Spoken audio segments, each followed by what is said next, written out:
Бабушка, а что это за памятник? Внучок, это памятник первопроходцам.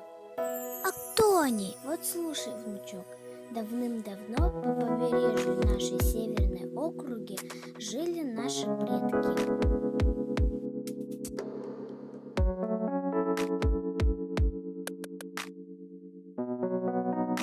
И вот однажды в наш колымский северный простор прибыли казаки.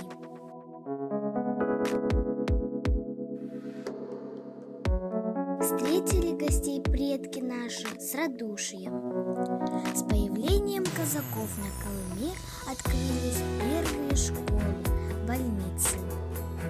Научили местное население новым ремеслам, огородничеству, выращивали капусту, картошку, морковь.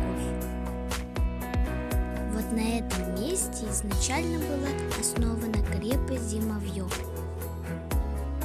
И ими был возведен острог в далекой северной глуши.